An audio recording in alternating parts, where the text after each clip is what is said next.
classic French recipe with chicken and a pile of wild mushrooms, chicken forestier. This is kind of an old school French dish that I actually made in an Italian restaurant first. We're going to cover breaking down a chicken first, then I'm going to go over using the legs that have the skin on, and then, because I know a lot of people are going to have them at home, and this is a good use for it, using boneless, skinless breasts. First thing to do when we're breaking down a bird, I always kind of free up the legs and lay them flat. That's to stabilize the bird while we're cutting off the breast. And typically, I like to cook the breast with the skin on, and I might even leave a little bit of that wing section on.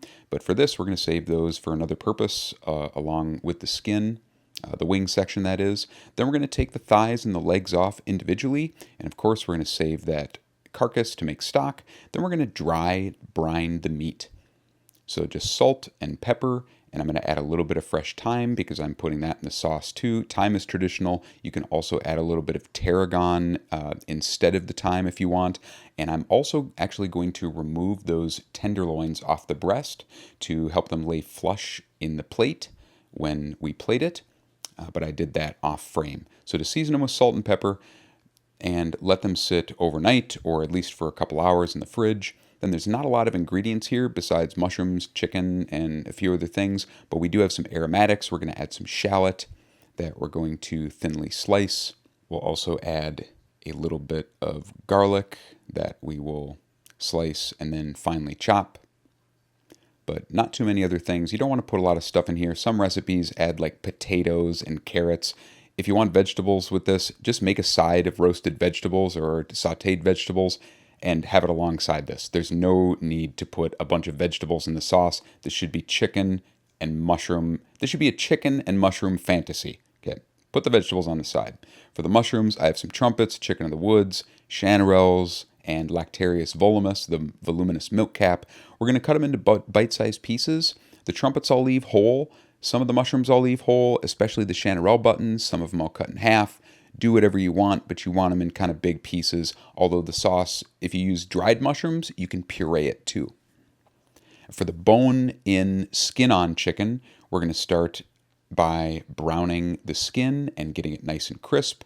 And that's something you want to pay attention to. If you're using the skin-on chicken, we want crispy skin. So that means we can't really flip it over in the pan. And this will make sense as we walk through the dish here. When the chicken skin is browned, I'm going to take the chicken out and I'm going to put it in an oven that's warm at like 300 to rest for a little bit and kind of just get it to the brink of being cooked through. Then we're going to saute the chicken in that wonderful chicken fat. Or we're going to saute the mushrooms rather in all of that wonderful chicken fat. Then we're going to add our shallots and our garlic and we're going to cook that down until the shallots are tender. Add a little bit of thyme. And now the fun part, one of the things about this recipe is you add cognac or brandy and boom, flame on. I love that. There's nothing like the smell of caramelizing brandy or cognac, unless the flames are hitting your spoon like I did there. Don't do that. Cook the brandy down until the pan's just about dry. Then we're going to add the stock that we made from that chicken carcass. We're going to bring that to a simmer. And now I'm going to mix together a little bit of oil and flour. You could use butter and flour too. I was just out of butter, and we're going to add that. That is our roux. And then we need to bring this to a simmer to kind of activate the thickening qualities because that is going to make it so our sauce does not break the cream. If you break the cream, it's going to be way too loose. So we want to make sure to activate that first, and that will kind of stabilize everything and make sure that the sauce is thick and rich and wonderful. So once that's going, we'll add our cream, and now we're just going to simmer that until it tastes incredible. Season it a little bit. We'll add our chicken back to the pan, and with the skin on chicken, we want to leave it upright. We don't want to turn it around. The trick here is to keep the skin crisp and to also cook the chicken through. So we're going to put this in an oven at like 325 and cook it for like 5 to 10 minutes. If the pan starts to look a little bit dry with the sauce, just add a little bit of water and it will come right back to you. But I'm not going to finish that on the stove because some of the chicken could be raw underneath the skin. So with the boneless, skinless chicken now, we're going to dredge the chicken in flour. You can see I'm taking that tenderloin off so they lay flush in a pan.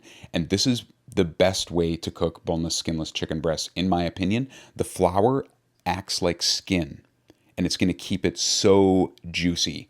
Like it's hard to describe how good boneless, skinless chicken breasts can be when you cook them like this.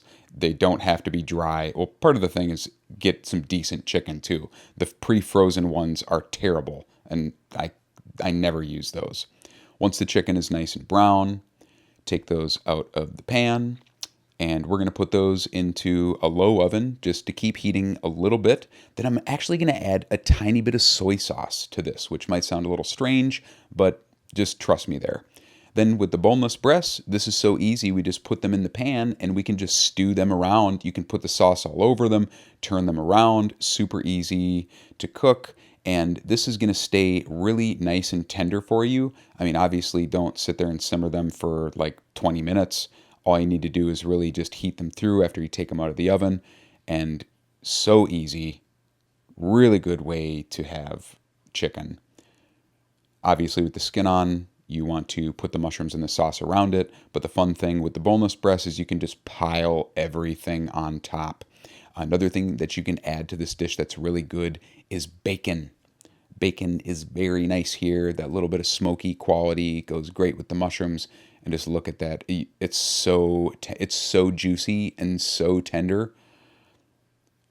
Adding the flour and browning it with the flour on it is like the magic trick. You will do that just about every time you cook boneless, skinless chicken breasts, if that's your thing.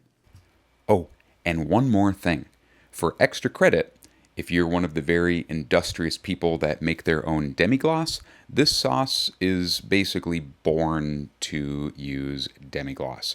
All you need to do is take a few spoonfuls and put that in like halfway through cooking or even at the end here like I'm doing. Just make sure to put it back on the heat and reduce it until it gets a little bit thick. Not everyone is going to have demiglace in the freezer. I like to keep it in ice cube trays, but this is kind of like the ultimate version. Like this is like the Escoffier version, is adding some demiglace to it as it cooks. I hope you have a great mushroom season. I hope you try the sauce out. Thanks for watching.